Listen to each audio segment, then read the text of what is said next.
Like we always hear we have to trust God, and we're like, cool, I trust God. But we rarely hear that part of trusting God and having faith in God is also trusting God's timing.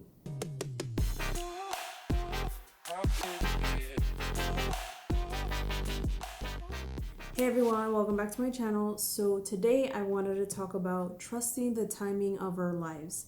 I want to start off with a quote by Dallin H. Oaks that says, "In all the important decisions in our lives, what is most important is to do the right thing. Second, and only slightly behind the first, is to do the right thing at the right time." So in this video, I wanted to talk about the timing of our lives, reasons why timing may feel off, personal experience, and I also wanted to read in the Bible, Ecclesiasticos. I don't know how to say that in English, but y'all know what I'm talking about. So it says, "To everything there is a season and a time to every purpose under the heaven, a time to be born and a time to die, a time to plant and a time to pluck up that which is planted, a time to weep and a time to laugh, a time to mourn and a time to dance, a time to embrace and a time to refrain from embracing, a time to keep silence and a time to speak." I really love this scripture. I've known about the scripture for pretty much my entire life, and I just love how it breaks it down, how there's literally a season for everything.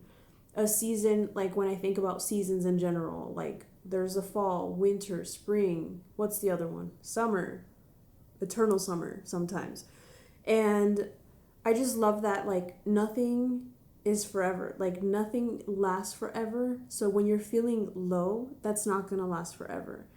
And there's seasons in our lives where, sometimes it's harder than other times. And I think as people, it's kind of hard.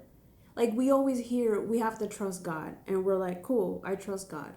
But we rarely hear that part of trusting God and having faith in God is also trusting God's timing. Okay, so there's another quote from Dallin H. Oaks, which is a talk that he gave a long time ago. And he said, "People who do the right thing at the wrong time can be frustrated and ineffective. They can even be confused about whether they made the right choice when what was wrong was not their choice, but their timing." And I just love this because, as I mentioned in my conversion story video, I decided to serve a mission for the Church of Jesus Christ of Latter-day Saints. And I wanted to leave ASAP. Like I wanted to put in it's called mission papers. I wanted to put in my mission papers. I wanted to just get called and just leave. Like I just wanted to get started. And the moment I decided to serve a mission was, let me think, April 2013. So I thought that I was just gonna, I decide to serve a mission, I submit my papers, and I leave. And life started lifing me. I started getting a lot of opposition. And I was working 3 jobs to be able to pay off some things so I can leave.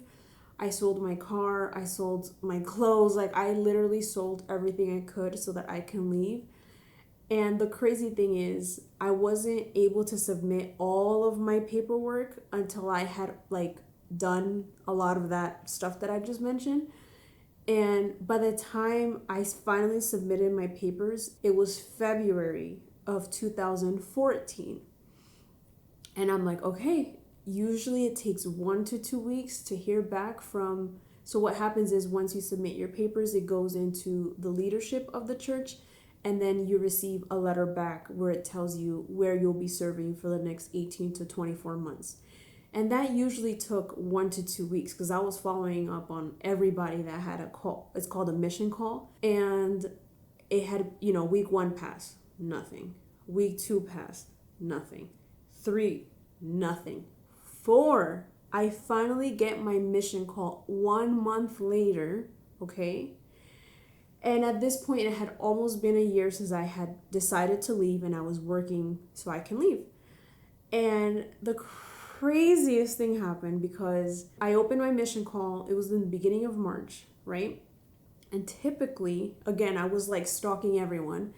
Typically, if you were to serve within the United States, you would usually receive a start date for your mission about 2 to 3 months after you opened up your mission call.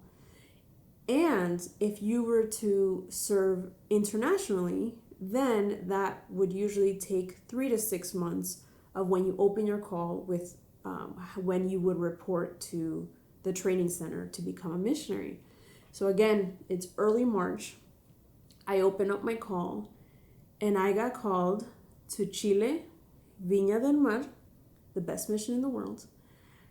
And I got called for April 8th, 2014. So from the time I opened my call to the time that I had to report to Chile was 5 weeks. Caso cerrado. So as you can see, the Lord's timing was not timing with me. Okay, I had all these plans. I had a vision of what that was supposed to look like, of when I was supposed to submit my papers, of when I was supposed to open my call, of when I was supposed to report to the missionary training center. And all these things were just not vibing with me, okay? And from those 5 weeks, I'll actually see if I can, by me, I mean my husband, I'll see if my husband can insert a video of that call, because it was incredible to know that it was an international mission. That was cool. But the craziest part was knowing that it was 5 weeks away. So stay tuned for that. I will report to the Chile Missionary Training Center on Wednesday, April 9th. Okay, and the reason why I bring this up is because I was in a position where I was like, okay, am I really going to be able to leave in 5 weeks? There's so many things that I need to buy.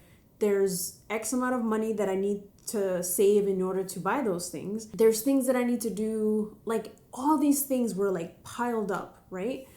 And I remember the first thought that I had was like, I can just postpone, I can just, tell the leadership, like, that date doesn't work for me. I actually need a couple more months. I need, 2-3 more months in order for me to be able to show up during that time. But then I had this thought of trusting the Lord is not just about trusting in Him, it's also trusting His timing. And I was like, okay, I am going to do my part to make things happen for me to be able to feel ready or be ready in these next 5 weeks.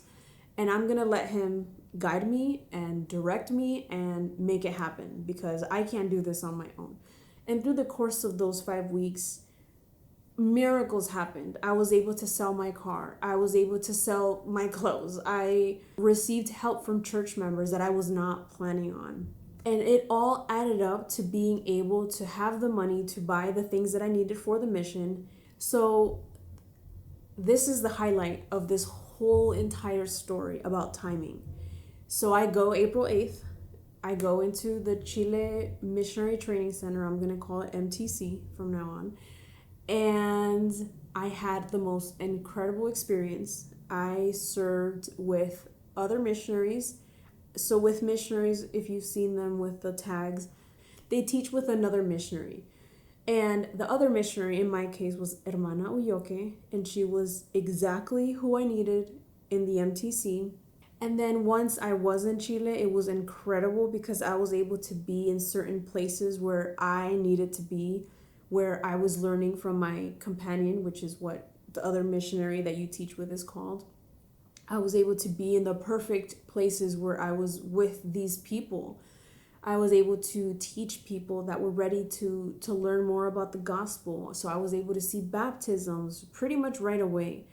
And I think the coolest thing about this entire thing is that towards the end of my mission, I actually met someone, another missionary from California.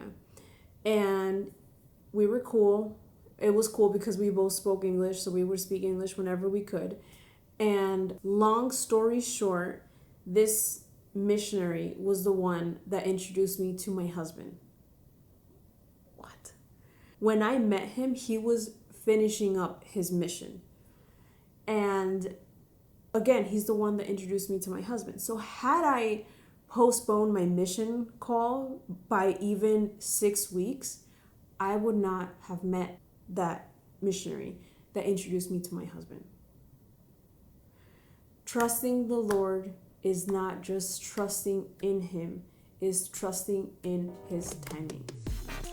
You are assigned to labor in the Chile.